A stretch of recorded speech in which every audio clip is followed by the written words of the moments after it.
Hello， 大家好，我係 Man 啦。今日想同大家講下近期兩件事喎，對比之下咧，真係令到人哋火都嚟埋啊！大埔雲福苑嘅5級火咧，大家都知啦。呢場火燒到個個人心都碎晒啊！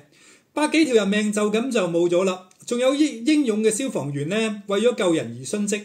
香港而家咧仲喺度做緊路祭啊，個個去獻花悼念啲死者，個氣氛係好悲痛同埋好沉重嘅。但係呢個時候咧，美國駐港澳嘅總領事館尹朱麗同埋香港美國商會咧，就搞咗場好盛大嘅聖誕派對，仲要專登歡迎呢位新任嘅總領事啊！尹朱麗着住一身火紅色嘅晚裝，喺燈光同埋聖誕裝飾底下咧，商界精英外交官舉杯慶祝，笑住咁影相，成個派對咧就歌舞升平嘅。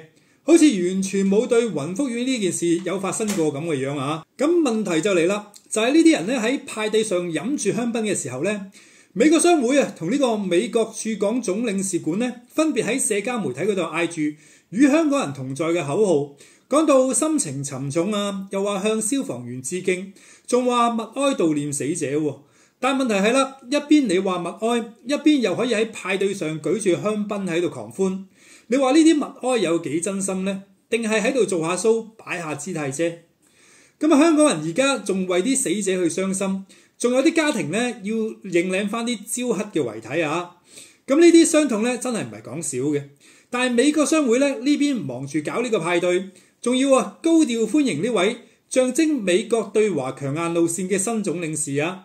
呢啲咁嘅操作，唔係更加撕裂香港人嘅傷口咩？你話與香港人同在真係咁容易講咩？你哋到底係咪真心為香港人着想呢？定係啲表面功夫？為咗自己嘅利益，美國呢幾年對香港做過啲咩呢？大家都睇到噶啦，制裁又有啦，干預又有啦，搞到香港咁多問題，仲敢講同在，真係聽落都覺得好諷刺啊！仲有啦，美國商會咧喺個貼度話得好感人咁，話要讚揚香港嘅消防員嘅勇氣，仲話要團結社區，甚至附埋捐款嘅連結啊！但係咧派對就繼續搞，香檳就繼續飲。呢啲哀悼同埋支持係咪最廉價嘅公開表現呢？香港人唔係傻嘅，呢啲假仁假義咧，大家心中都有數。講真啦，雲福苑嘅火唔係天災，絕對係人禍啊！美國商會嘅哀悼咧，根本唔係真情，而係傷害啊！當香港人嘅燭光悼念殉職嘅消防員嘅時候咧，尹朱麗已經喺派對裏邊笑住飲香檳啦。呢種反差幾咁刺眼，大家自己心諗啦。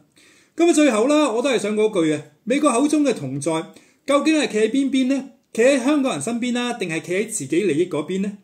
呢場派對搞得幾華麗都好啦，幾開心都好啦，佢哋喺香港人心中留低嘅只係失望同埋被背叛嘅感覺咯。